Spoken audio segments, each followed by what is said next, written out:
Hello dear students, welcome back to my channel physics SPC. Heat transfer का एक question. Two bodies A and B of equal masses, equal area and emissivity cooling under Newton's law of cooling from same temperature are represented by the graph. If theta is the instantaneous temperature of the body and the theta naught the temperature of surrounding, then the relation between their specific heats are। चार choice रखी है, एक graph दे रखा है, तो समझते हैं। देखो सॉल्यूशन, पहले according to Newton's law of cooling, according to Newton's law of cooling. मान लो कि हमारे पास एक कोई बॉडी है जिसके सरफेस का टेम्परेचर टी है। अभी डाटा जो दे रखा है उसको ले लेंगे, है ना। सरफेस का टेम्परेचर टी है बॉडी का, और सराउंडिंग मीडियम का टेम्परेचर टी नॉट है, और बॉडी का टेम्परेचर सराउंडिंग मीडियम के टेम्परेचर से ज़्यादा है। तो जैसा कि हम जानते हैं, जब बॉडी का टेम्परेचर सराउंडिंग मीडियम के टेम्परेचर से ज़्यादा हो तो ये जो बॉडी है ये एनर्जी रेडिएट करेगी in the form of electromagnetic wave. ऐसे ये रेडिएट करेगी, तो एनर्जी रेडिएट्स पर सेकेंड ज़्यादा होती है और एनर्जी एब्जॉर्ब पर सेकेंड कम। जब बॉडी का टेम्परेचर सराउंडिंग मीडियम के टेम्परेचर से ज़्यादा होता है तो according to Prevost theory energy radiate per second ज़्यादा और एब्जॉर्ब पर सेकेंड कम। तो सोचो, ये अगर ये बॉडी एनर्जी रेडिएट ज़्यादा करे और एब्जॉर्ब कम करे तो इस बॉडी का टेम्परेचर टाइम के साथ घटेगा और कूलिंग इफेक्ट डेवलप होगा। तो इस बॉडी का टेम्परेचर जो है वो वेरिएबल टाइम के साथ घट रहा है, सराउंडिंग का कांस्टेंट है, लेकिन बॉडी का टेम्परेचर टाइम के साथ घटता है। ठीक है, तो rate of cooling according to Newton's law of cooling लिखते हैं तो माइनस का dt by dt is equal to 4 sigma Stefan constant है, इमिसिटिविटी, एरिया, सराउंडिंग का टेम्परेचर, मास ऑफ बॉडी और स्पेसिफिक हीट, और टेम्परेचर डिफरेंस T माइनस के T nought. देखो ये पूरा टर्म कांस्टेंट है और यहां T टाइम के साथ क्या हो रहा है, घट रहा है। ये बॉडी का टेम्परेचर है, टाइम के साथ घटेगा, और ये सराउंडिंग मीडियम का टेम्परेचर है जो कि कांस्टेंट है। इसको बोलते हैं रेट ऑफ कूलिंग। इस पूरे को बोलते हैं, ये चेंज इन टेम्परेचर हो गया टाइम के साथ, तो रेट ऑफ कूलिंग। ठीक है, अब इसमें एक काम करते हैं, इसको पूरे को के मान लेते हैं, तो माइनस का dt बाई dt। देखो हमें रिलेशन निकालना है लॉग थीटा माइनस के थीटा नॉट और टाइम में, तो इसको लेके चलते हैं ऐसे। देखो इसे कांस्टेंट मान लो और इसे ऐसे लिख लो, t माइनस के टी नॉट। ठीक है, इस t बाई टी नॉट को नीचे ले आओ, माइनस का dt ओवर t माइनस के टी नॉट। इस माइनस साइन को उधर ले आते हैं, माइनस का k dt। देखो dt का मल्टीप्लाई इसमें कर लिया और ये वाला टर्म नीचे ले आए। अब इसको इंटीग्रेशन कर लो बेटा बोथ साइड, इसका इंटीग्रेशन कर दें बोथ साइड ऐसे। लेकिन इस इंटीग्रेशन कर रहे हैं तो एक पॉइंट समझो पहले। यहाँ पे मान लो जब टाइम 0 था तो इसका इनिशियल टेम्परेचर बॉडी का Ti था, है ना। जब टाइम 0 तो इसका इनिशियल टेम्परेचर Ti, और सराउंडिंग मीडियम का टेम्परेचर तो T नॉट है, ये कांस्टेंट है वो तो। और टाइम के साथ बॉडी का टेम्परेचर घट रहा है ना। और टाइम के साथ बॉडी का टेम्परेचर घट रहा है तो किसी इंस्टेंट टाइम पर, मान लो इस बॉडी का जो टेम्परेचर है फाइनल टेम्परेचर वो T है, किसी इंस्टेंट टाइम पर टेम्परेचर T है और इनिशियल टाइम T इलावा 0 पर आपका Ti। तो लिमिट लिखें, जब टाइम 0 है तब बॉडी का टेम्परेचर Ti है इनिशियल, और जब टाइम T सेकेंड हो गया तो इंस्टेंट टाइम पर बॉडी का टेम्परेचर मैंने T माना है, तो ठीक है। इसको इंटीग्रेट कर लो बेटा, नेक्स्ट पेज पर देखते हैं। तो नेक्स्ट पेज पर आ गए हम, तो लिखें, तो इसको इंटीग्रेशन करते हैं तो ये इंटीग्रेशन हो गया लॉग t माइनस के टी नॉट, और लिमिट हो गई आपकी t इनिशियल से t is equal to minus का k और dt का डिवीजन t, और लिमिट हो गई 0 टू t। सॉल्व करें, लिमिट पुट कर दें, तो देखो टी नॉट तो किसका, सराउंडिंग मीडियम का, ये बॉडी का टेम्परेचर है। देखो बॉडी का टेम्परेचर T बराबर 0 पर Ti था और किसी इंस्टेंट टाइम पर बॉडी का टेम्परेचर T हो गया, तो T को रिप्लेस करके पहले T लिखें माइनस, ये तो कांस्टेंट टर्म हो गया T नॉट, माइनस का लॉग इनिशियल वैल्यू पुट करें Ti माइनस के T nought equal to minus का KT।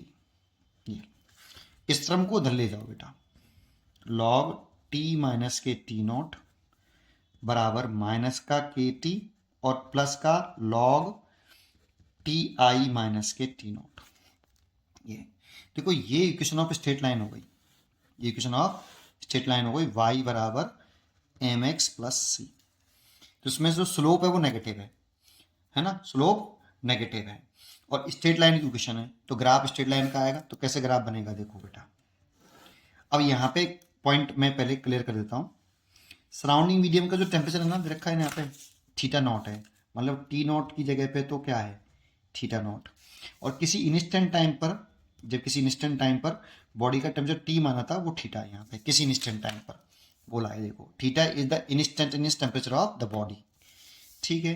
तो इसीलिए इस रिलेशन को मैं ऐसे लिख सकता हूँ, पहले तो log theta minus theta not बराबर माइनस का के T plus log T initial की जगह पे दिया नहीं तो थीटा इनिशियल मान लेता हूँ, ठीक है ना, क्वेश्चन में गिवन नहीं है ये, एंड थीटा नॉट, ये ठीक है, ये रिलेशन हो गया।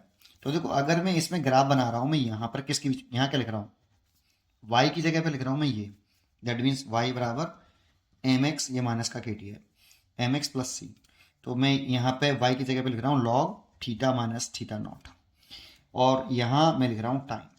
तो कैसा ग्राफ आएगा, स्ट्रेट लाइन आएगा ऐसे, क्योंकि स्लोप नेगेटिव है, स्लोप तो नेगेटिव हो गया, वाई इंटरसेप्ट पॉजिटिव है तो वाई इंटरसेप्ट पॉजिटिव ले लिया मैंने, वाई इंटरसेप्ट यहाँ पे ये वाई इंटरसेप्ट हो जाएगा, इसकी वैल्यू होगी लॉग थीटा आई माइनस के थीटा नॉट यहाँ पर, ठीक है। ये ऐसे स्लोप हो गया, इस तरह से ग्राफ बनना है। चलिए अब करना हमें क्या था कि हमें ये बताना है कि स्पेसिफिक हीट किसकी ज़्यादा। देखो इसमें जो के है ना आपका, ये जो के है इसकी वैल्यू मैंने लेट करी थी, ये रही ये वाली के।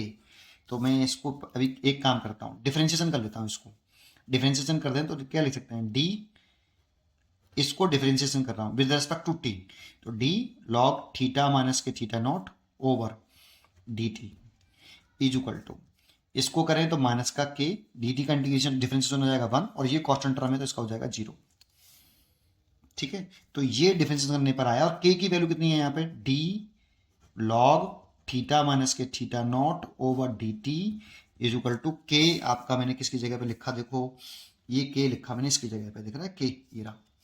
तो मैंने के लिखा 4 sigma E A T not का क्यू ओवर एम एस।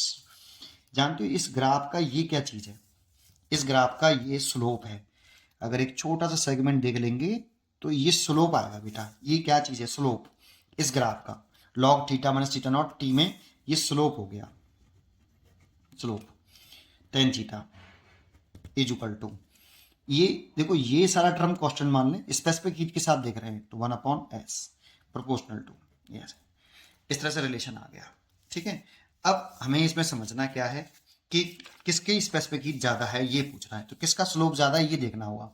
अब स्लोप देखना आता है आपको, एक छोटी सी बात बताओ मेरे को पहले आप, है ना, इसमें यहाँ पर बहुत कन्फ्यूजन रहता है। पहले बताओ इस ग्राफ का स्लोप ज़्यादा है कि इस वाले ग्राफ का स्लोप ज़्यादा है। तो देखो इसका स्लोप ज़्यादा है, स्लोप मोर, इसका स्लोप स्मॉल है, स्लोप स्मॉल। ये बहुत ही आसान पॉइंट है।